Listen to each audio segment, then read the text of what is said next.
freak.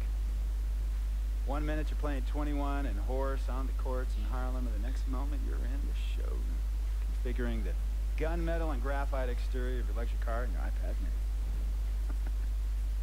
Oh, I bet you get a crazy crowd when you drive that car around the block in the old neighborhood, huh? Yeah, living the dream. Mad pandemonium. But folks from back around the way are real proud of me. Yeah, I hear it. Local kid makes good. You know, it kind of reminds me of when I took my tech stock public and I rang the New York Stock Exchange bell, and my mom's friends called her up and said, "Maggie, is that your son on Bloomberg News this morning ringing the bell?" And my mom says, "Yes, sirree, Bob, it was him." That was a great moment, freak. And you know, our lives, like a pearl necklace of great moments, all strung together with the finest silk thread. Qué filosófico se está poniendo el propietario del equipo. We have to be very careful how we cultivate those pearls and you thread that necklace. Does this meeting by any chance have to do with Vic Van Leer? I grew up in the burbs, freak. I wasn't poor, upper middle class, comfortable. My daddy worked as an accountant for one of the largest insurance firms in the country. Smart with his money. Mom didn't have to work. I went to boarding school. And my dad died of a heart attack when I was a freshman at MIT.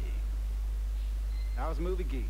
Wanted to be a civil engineer, but I made my fortune by becoming a hybrid of both those interests. My dad didn't want me to be an accountant. Oh, listen to this. My best friend was a guy named Isidore. Yeah, we called him Izzy. He was one of the smartest human beings I have ever met in my life. I mean, Izzy was taking second-year college calculus courses as a high school sophomore, right? Straight-A student, full ride to MIT. Izzy had the world at his fingertips. But he was always looking for trouble, and trouble found him. He ran with the wrong crowd. And when we got to MIT, he got this great job working for a financial consulting firm in Boston. But every weekend, he would fly to Vegas.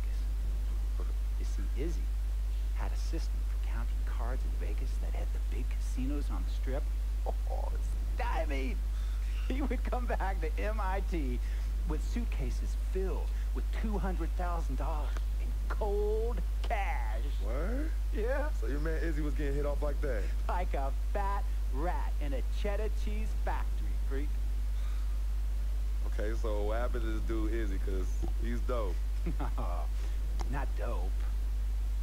Dead. After he'd been missing for 3 weeks, the Nevada State Police never found hide nor hair of Isidore. And our friendship took a hit when he asked me to hang out with him in Vegas, and I said I wouldn't do it. Because I knew he was on a dark and twisted path in his life. And yes, he was my dude.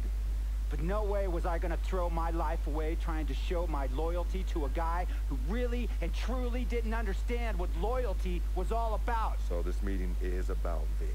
Correctamente. Okay, well, sir, Vic isn't Izzy. And why's that, freak? Well, for one thing, you and your dead friend Izzy didn't grow up poor. Me and Vic grew up in a neighborhood where we had to look over our shoulder every 2 seconds to make sure nobody was going to walk up on us and rob us. True. Izzy and I did not grow up in the hood. But we, like you, thankfully grew up in a 2-parent household. But even that wasn't enough for Izzy. He wasn't satisfied. He was always looking for a 5-alarm fire when he already had the warmth and comfort of a loving family. This is not about class warfare, freak. This is about the está claro consequences que of making todo el bad mundo choices, considera que risking Vic it all when you feel no es you la have mejor nothing to lose. influencia Vic para Freak. is like a brother to me, sir. But you shouldn't be Brother Vic's keeper, freak. Would a brother go looking for trouble and put your career and your livelihood at risk by getting into fights at nightclubs and seedy after-hour joints and then scream to the media, "Yeah, it's all good, I'm an FOF, friendo freak. It's all misunderstanding. Y'all be haters, don't hate my game." I don't think a brother would do that to someone they really cared about, but a guy who looked at you like a meal ticket would. No. So you don't understand Vic. Really? I don't understand. No.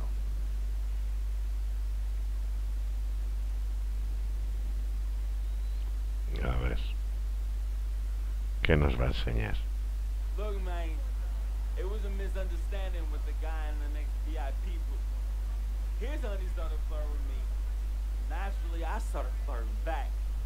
Next thing I know, Captain Cornball's off my grill piece of beef, and next thing he know, he got a 2-piece and a biscuit on his left eye. Hey, I don't know who hit him. And damn sure wasn't me. Hey, Captain Cornball's mad because I'm an FOF, friend of freak. Hey, well, check this out though. We need to train that hottie before we leave the house though. Yo, he's hot as ain't loyal, Y man. esta chispa. Y esta chispa. What's there to understand? Are you freaking blind? You know, I just want to know, how much did you pay your lawyers to make all this go away? Almost 100,000. Excuse me, son, I'm sorry, I couldn't hear you. I said I paid almost $100,000. Exactly. And if you keep riding shotgun with Vic, you're gonna go broke. Quick, fast, and in a hurry. But Vic is my friend, and I grew up with him. How many times I gotta tell you, sir? Freak, this is not a request. I am not asking you to do this. I am telling you to do this. And the first order of business is that Mr. Vic Van Leer is banned from traveling with you on the road. Vic is banned from the locker room. And Vic is banned from this arena. And if I catch this guy, Vic, in or anywhere near the facilities, Bueno, Mr. pues Vic está Van claro Leer will be arrested for trespassing. que lo quieren echar. Brother, I'm as serious as cancer. We all know that can be deadly. No. Me and Vic were kids. Playing summer tournaments at the Dome. We always imagined making it to the pros. And after the crowds left, just a street light was on the court, like 11:30, 12 midnight, even 1 in the morning sometimes. We used to practice player introductions, running on the court, giving dab, high-fiving the teammates. Vic, he would act as an announcer. You know, he would introduce me, announce my name on the loudspeaker, and the Jumbotron would flash my image like a little guy dressed in long shorts and a jersey. And now, fresh off his 3-game, 62-point scoring streak, the youngest player to ever do so in NBA history, Frequency Vibrations!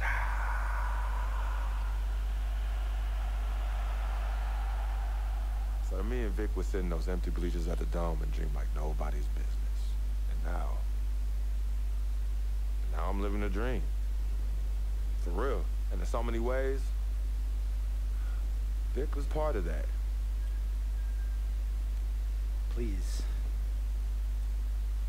listen to me. I mean, I know this guy's your dude from way back.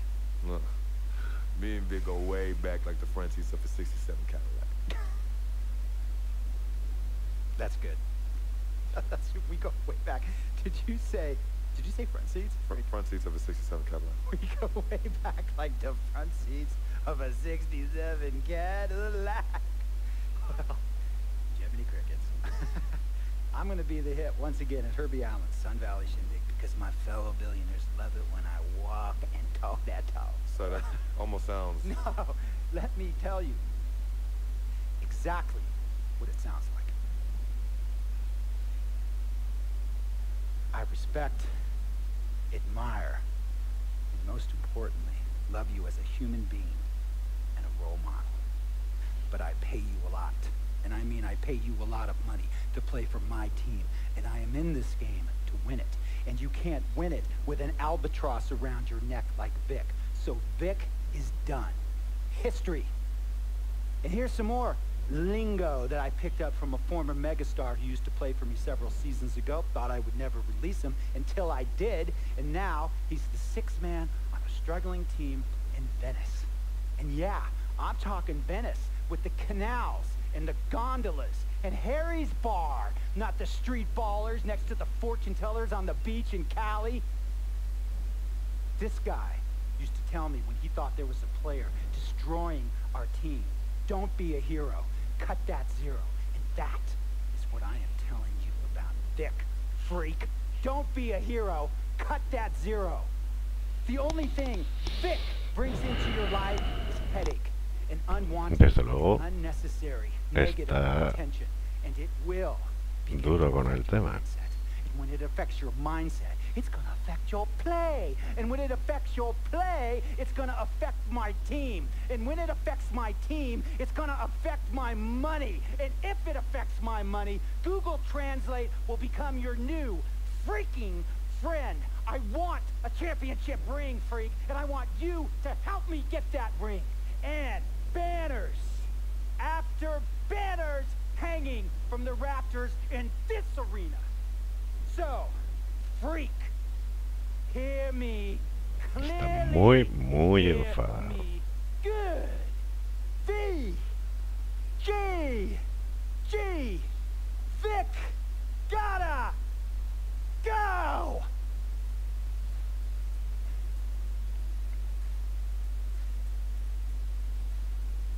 Handle the business. And remember, that contract you signed contains a Una morality cláusula clause, de a moralidad en very el important contrato. clause that revolves around your conduct on and off the court, and how it can negatively impact my team. Now, I don't want you to have to learn Italian or Croatian as a second language. And hey, playing pro ball overseas, there's nothing wrong with that.